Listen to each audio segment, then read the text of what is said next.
There you go, yep. Great. Okay. So over here we have Zoe for producer. As we know, Amy, our wonderful Woman of the Year 2015, and my name's Olivia, and I am going to be conducting the press conference of all of you. Thank you so much for being here.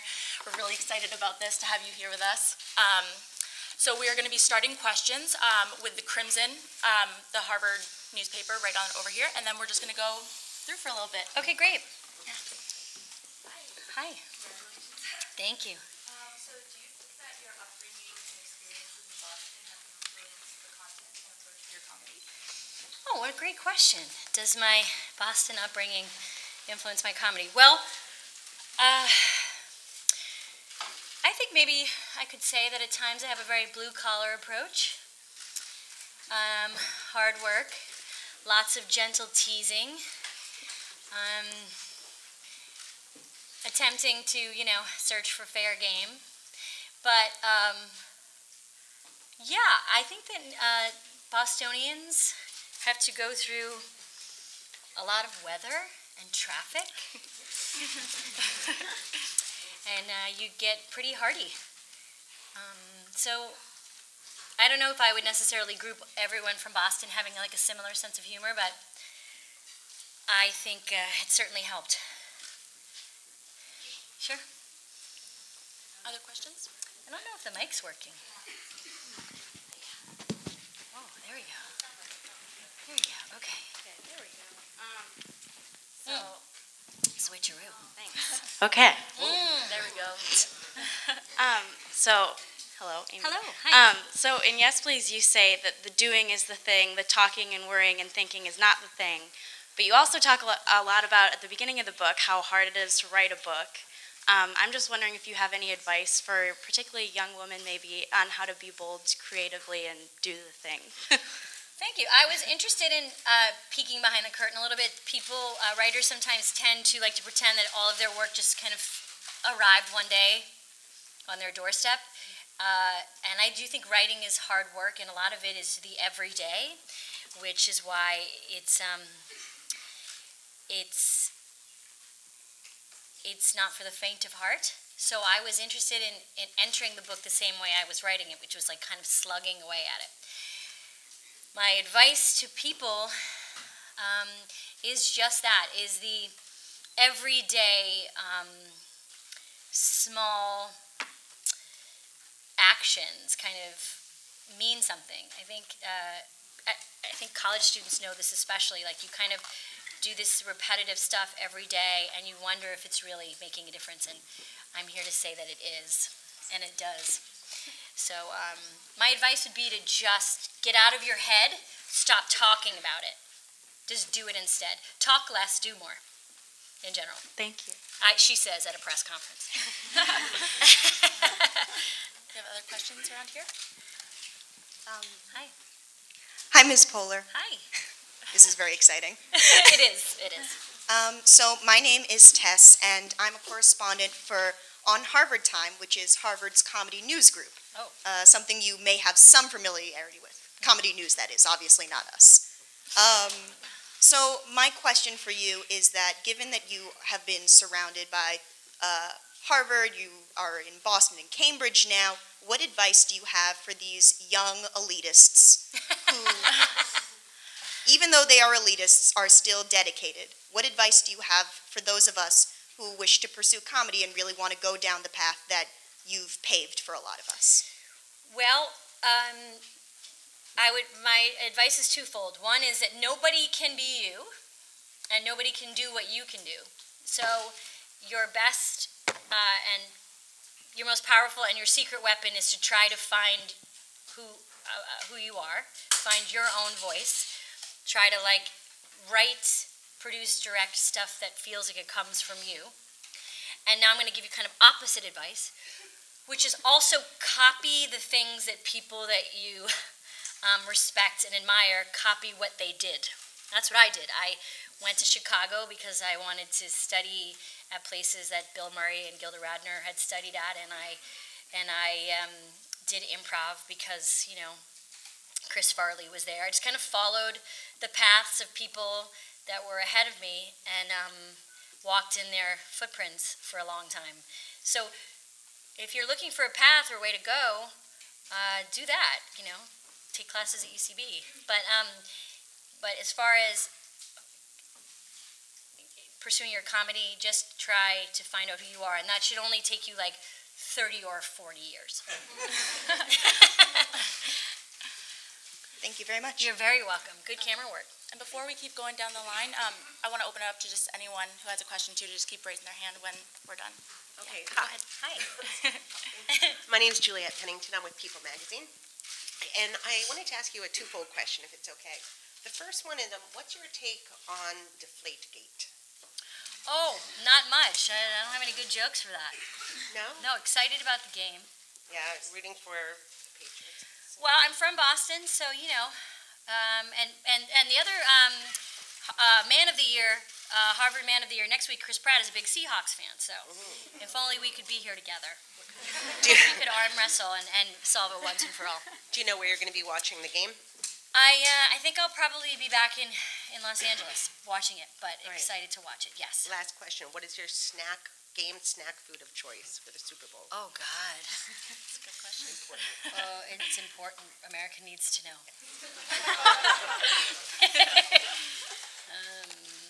Favorite junk food that you could do on a football game day? Favorite junk food? I guess I just do what everybody always does. I cook like a giant Thanksgiving dinner. No, I'm just kidding. I don't know. Favorite snack is whatever is on the table. I'll take that one. Sure. Hi, Larry Dunn with Tyro TV. Hi. I had a quick question. You have a animation movie coming out, the Yes. Inside Out, Yes. and the character Joy. Can you tell us a little bit about Sure. what that was about and the It's character? a really awesome film. It's Pixar, the next Pixar film coming out in June. It's called Inside Out, and it takes place inside the head of a young girl, and it's all the emotions fighting for control. And it's kind of like the Seven Dwarves, but it's joy, anger, disgust, fear, and sadness. And I played Joy, who up until this girl's 13th, 14th year of life has kind of been the one in charge. And then she finds herself no longer at the helm. Yeah, so it's a really beautiful film, incredibly funny, moving, touching, and Pixar is just gold standard when it comes to all that stuff, so I'm happy to be part of it. Yeah. Thanks for asking.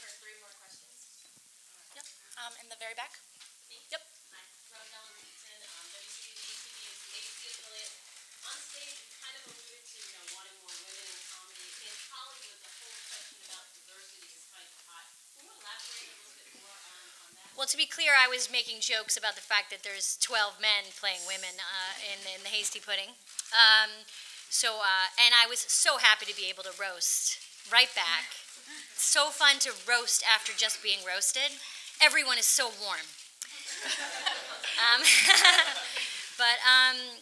Well, I mean, there's always a quest, always for diversity in comedy. New voices, different voices are always good in the room. I know that myself and the projects I work on, I'm always looking for fresh, interesting voices, and that includes different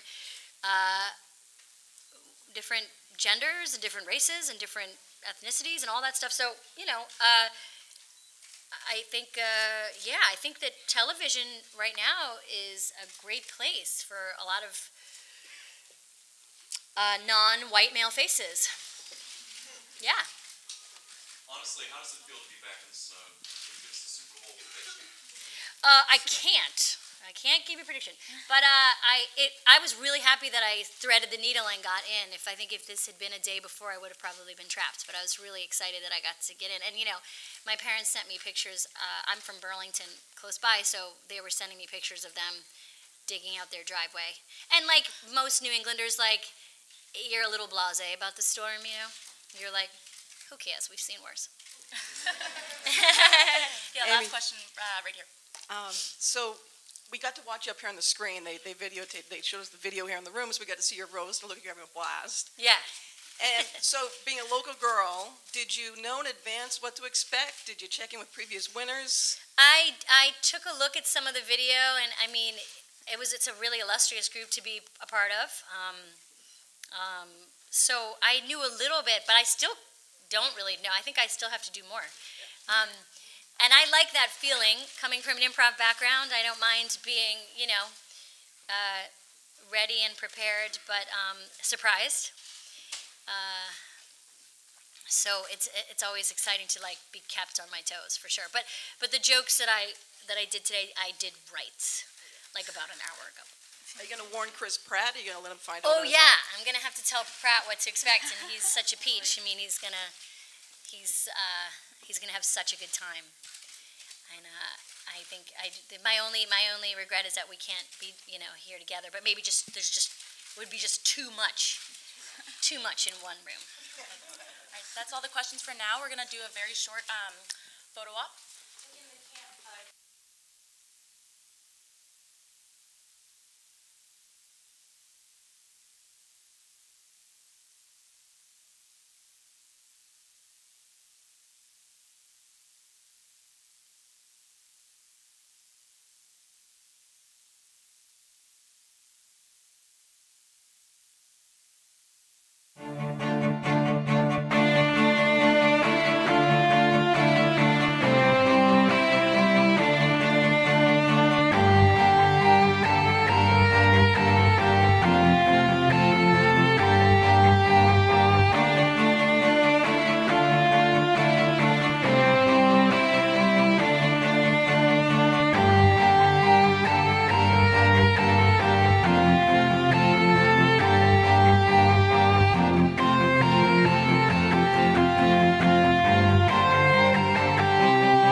Over here we have Josh Friedman.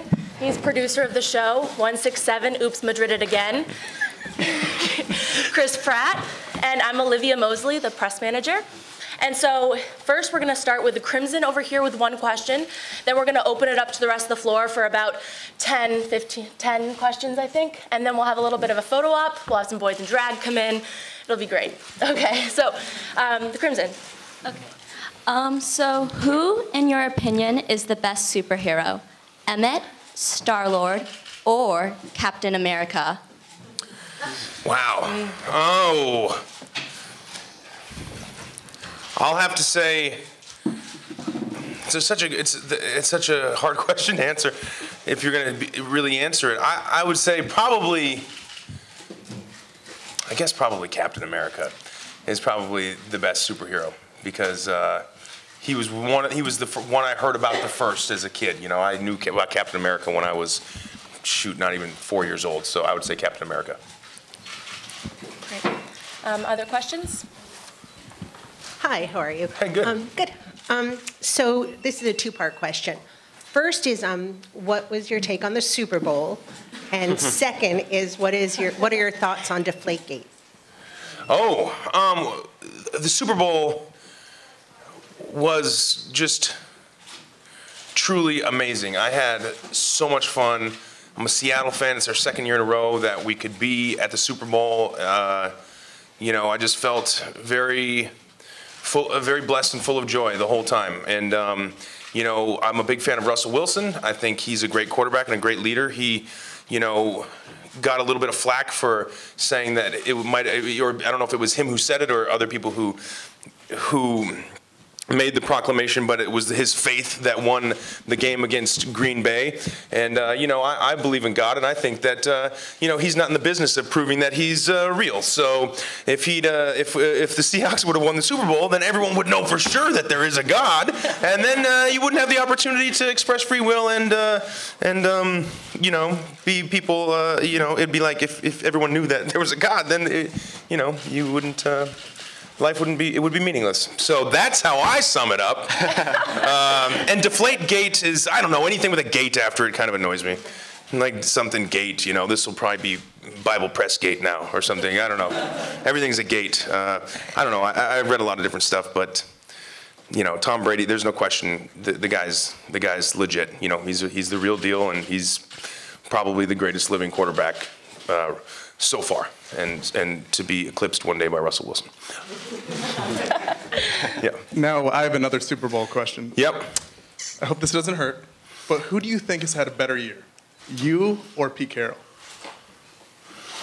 Oh man. That's such a well, Pete Carroll's had a great year, and I've had a pretty fucking good year too. So I'd take either one of those years. If you know, yeah, we both had pretty good years. You know, but yeah, I'm glad he's our coach. Yep. Sorry, just in the back. You visited Christopher's Haven today. Yeah. Can you talk about that experience and why you felt it was so important to visit there? Yeah. It was, Christopher's Haven is a wonderful place. That's Evan's charity. He's done a lot of work for them. It's a really fantastic place. I didn't know much about it before doing this kind of Twitter Bowl bet with him. And it's a really amazing home type of environment for kids who are dealing with cancer to go and hang out and just have a support, and it doesn't really feel like a hospital. You know, it feels like just an area where kids who have are in treatment can spend time together, and it was really beautiful. I said it before and plan to live by it. You know, going into doing Guardians of the Galaxy, if it was ever successful enough to where it would actually make an impact on a kid's life in a positive way, I would be there to try to do that. And I've been really blessed and happy to be able to do that with Christopher's Haven and a few hospitals in the Children's Hospital Los Angeles and Orange County, and Chris and I will be going to Seattle's Children's Hospital, and hopefully a lot more for a long time. Great. Yep. Hi, Larry Dunn, Tyro TV. Hello. Another superhero question for you. How tough is it playing second fiddle to a tree and a raccoon? Was it difficult acting with CGI characters? And how many Guardians movies do they have slated? Slated, I'm not sure. I know we're definitely got a release date for number 2, which is going to be May something of 2017. So we're going to get cracking on that at the beginning of next year. And, you know, acting opposite CGI characters, big CGI characters, is something I've done a lot now with Guardians and also with Jurassic World, which is coming out in June. And you know, it's not any more difficult than acting opposite a person, I think, especially if you have a great director. They set you up and they put you in a situation where you actually, you know, they say acting is reacting, and when I was talking to Rocket or Groot, I was talking to a real actor who was sitting down, crouched down. I was like having a real interaction anytime that I could. So it's, you know, it's just like any acting, it's really embarrassing. Great. We're going to go over here. Hi, Chris. I'm with the Harvard Yearbook, and you've had some very funny moments on Parks and Recreation that were unscripted, such as Kim Kardashian's comeback or throwing a briefcase and shattering a light switch. What's your favorite unscripted moment on set? Oh man, there are so many. For me personally, Andy, the joke I improv that I was proudest was when during an episode of Flu Season where where Leslie has the flu, and I am at the computer and I say, Leslie, I typed your symptoms into the thing up here and it says you could have network connectivity failure. That was my favorite joke that I improv, probably. But there's been a ton from everybody. I mean, everybody riffs a lot. And, yeah. Hi. Hello. So we could watch you on stage up here on a screen. They showed us the whole show. Oh, yeah. Looked like you were having a blast. It was a lot of fun. So I don't know if you woke up this morning thinking, hey, I really hope I give someone a lap dance and wear a sparkly bra. But did you know what you were in for today? Can you tell me more about it? I wake up thinking that most mornings, and today it was finally fulfilled. Yeah, giving a... By the way, how beautiful was she? Huh? I had a little tingle, I'm not going to lie. I was like, hey, honey, we need to talk. He looked amazing, and that whole situation was just a blast and a riot. These guys are hilarious. I'm really looking forward to seeing the show. Yep. Hello. Hi there. If you were going to channel Tom and Donna from Parks and Rec, and this is like a treat yourself kind of day, how are you going to continue this afterwards? How am I going to continue to treat myself? Yeah. Ooh, I came up with a new drink today, It's a 5-hour energy and vodka. It's like a vodka Red Bull, but way worse for you. That's how we're going to pitch it.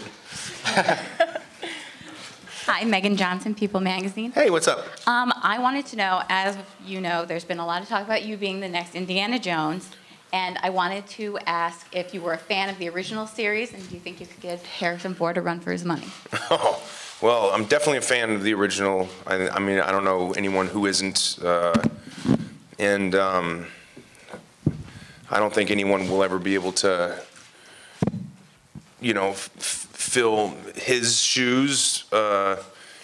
It'd be an awesome opportunity. I haven't heard anything about it, and I mean, aside from what y'all know, it's really kind of an interesting world we live in when hundreds of people have heard about it before I have, and you know, I think it's a really cool franchise, and just like anything else I've been a part of, like Jurassic World, I wouldn't be comfortable signing on to it unless I felt like it was going to do the franchise justice. So until I know that, I wouldn't do it. You know. We're going to do about 3 more questions. Hi. Hello. We're from Watertown High School Raider Times. What's going on? And we were wondering if you had any advice to give for students who aspire to be actors or actresses, what would it be? Oh, man. I would say I've always... Oh, thank you. I'm sweating. Can you tell? Yeah, you know, just believe in yourself. You need to believe in yourself. Even you have to believe it even more than you want it. I think more belief than desire is the key, because there's a lot of people who desperately want to pursue their dream, whatever it is, and then there are people who believe that it's theirs, and sometimes, you know, the desire is going to wane. It's going to go away, and you're going to have moments where you don't want to do it anymore. But you need to rely on your belief that what you're doing is what you're supposed to be doing, so that way you don't quit. Because if it's just a desire that makes you do it, then you know, the likelihood is that'll go away when it gets tough. Hi, Chris. Hey. My name's Danny. I'm from Harvard College Radio. How you doing, Danny? Good. How you doing? Pretty good. So, if Peter Quill and Emmett both went to Harvard, what do you think they would study? Oh my gosh. You're telling me Peter Quill and Emmett got into Harvard? They don't have to be. They don't have to be roommates. But. Oh, wow. God, what a good, funny question. Emmett would likely study engineering, I think, and you know, something in the world of physical science, being a man who follows physical laws and rules and directions. And I think Star-Lord / Peter Quill would likely, I think he would probably be one of those guys who didn't know his major until the last minute and did whatever was the easiest, like to give him the credit. You know what I mean? Yeah. Any other questions? Will you be gambling against Captain America again anytime soon? Hopefully next year in the Super Bowl. I want a rematch. Okay, great. We're going to take some photos right now. Cool. If that's good with everybody.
never saying never and never being told what you can or cannot do. This is one of us.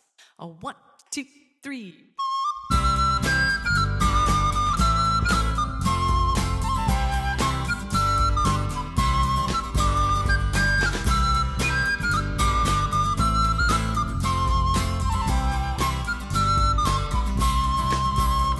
Before I got to fighting, or when fighting got to me, I looked to find examples on the field of chivalry, and I saw mighty arms, much stronger than my arms could ever be.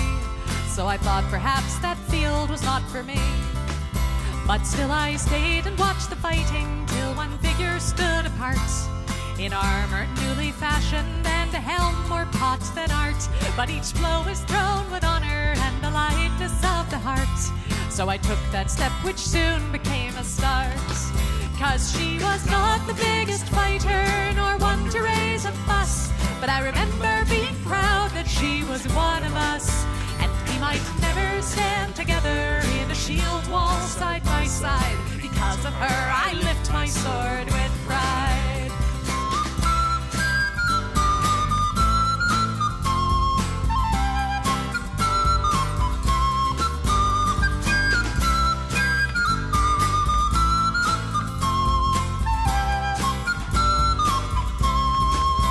She was ladylike and lively, not the type you would expect, with a braver heart than many and a slot shot to respect. And I guess she'd once decided this was where she'd like to be, and I thought if she could do it, why not me?